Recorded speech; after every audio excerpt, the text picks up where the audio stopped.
Un autre festival tout aussi fantastique, c'est celui de la bande dessinée d'Angoulême qui a ouvert hier sa 41e édition. Et ce soir, eh bien, c'est le dernier épisode de notre petite histoire de la bande dessinée. On retrouve notre duo de dessinateurs, Riyad Satouf, primé à Angoulême en 2010 pour son album Pascal Brutal, et Pénélope Bagieux, l'auteur remarqué de Joséphine. Ce soir, il nous explique la bande dessinée à l'heure du numérique. Oui, qu'est-ce que c'est? Natacha Triou, Grégory Hopf.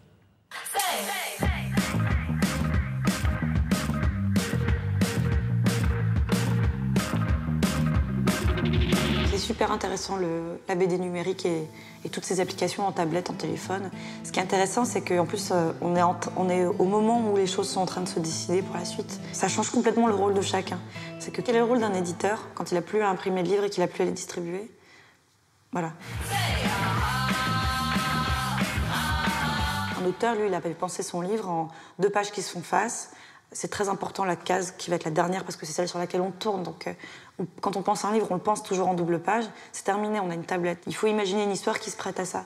Et en fait, c'est pas juste un nouveau support, je pense. C'est une nouvelle façon d'imaginer l'histoire.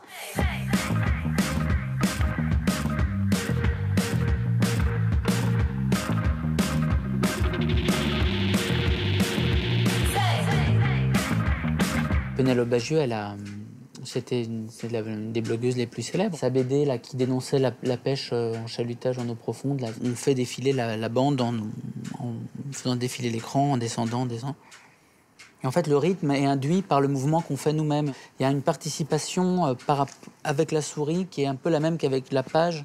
Elle a inventé un truc avec ça. On se met énormément de pression quand on fait un livre. Le blog, pour la plupart des auteurs qui faisaient déjà de la bande dessinée, ça a été un exutoire qui permettait de se dire que ça servirait de labo, qu'ils pourraient expérimenter des choses. Et c'est pas mal parfois de ne pas se mettre de pression. Donc.